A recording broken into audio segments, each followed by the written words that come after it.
Salam dostlar, necəsiz? Bugün sizlərlə bərabər Brawl Stars videosu çəkirik. Bugünkü videomuzda Brawl Stars'da biraz kupa kazacağıq. 10 dəqiqəlik falan video olacaq.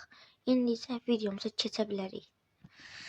İndi dostlar, videomuza keçik gördüyünüz kimi. Bir-birini biraz çox yerlətdim, nəysə. İndi tək hesablaşma oynayırıq. Mən bir karakterini seçməyi o qədər də çox istəmirəm. Ona görə də başqa bir karakter seçəcəm. Məsələn, Emz olabilir. You totally deserve that. Emz qəşəng oynuyor. Siz də oynayın Emz'dən. They say she's too wrapped up in herself. Səsilə bir biraz çox gəlir. Səsilə bir biraz çox gəlir. Dostlar, siz də istəyirsinizsə kulübümüzə qatıla bilərsiniz. Baxın, kulüb etiketi buradadır. Gələcək kupa sadəcə 1400 kupadır. Kim istəyirsə gələ bilər. Kulübümüzdə dostlarımız var. Bu dostlarımızla bir gün video çəkəcəyik. Ən çox da bununla. İndi isə videomuza keçə bilərik. Bu arada bu kulübümüzdə mini game'lər olacaq. Bugün yarışma keçirdik. Çəkmə çizim yarışması. Yarışmamızın kazananı Fidan oldu. Ona görə də ona hədiyyələr verildi. Siz də kulübümüzə qatılıb mini game və yaxud başqa bir oyunları oynaya bilərsiniz. İşte.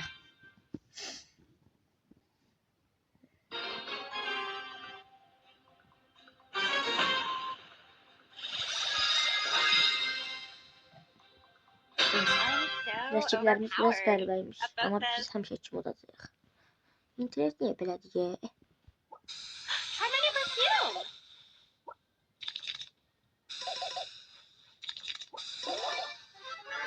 Axırca qırıldı.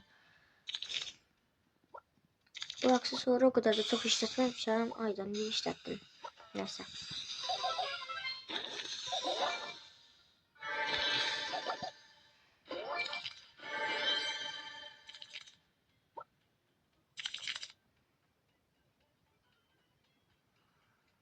I can finally breathe again.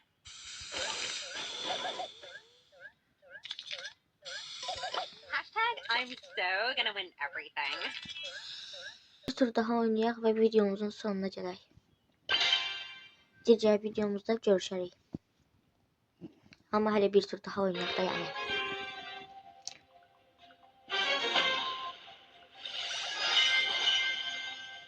Biraz gücsüzlər cəlbəsində oda bilərik. Əslində çox vaxt uduram, yəni internet biraz yaxşı deyil deyə oda bilmirəm də.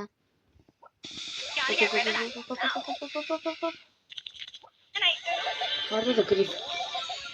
Ha, grip gelecek. Canı çoxdur ya bunun. Bizim hələ canımız yoxdur yəni. Kutumuz. Aha, ultimizi bastıq. Hayda. Son anda. Canımız dəhşət az idi. Hər an ola bilərdi. Yaxşı ki ultini tam vaxtında elədim. Aksesuarımız da buradadır. Hayda, taşı yenə bastım.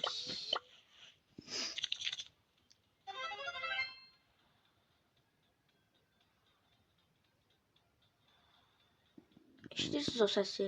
Biraz qəribə bir səs gəlir.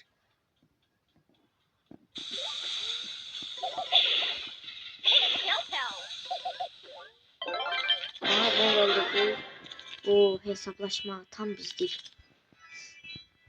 Bakın görürsünüz ultimiz de burada da. O Shelly'miz geldi.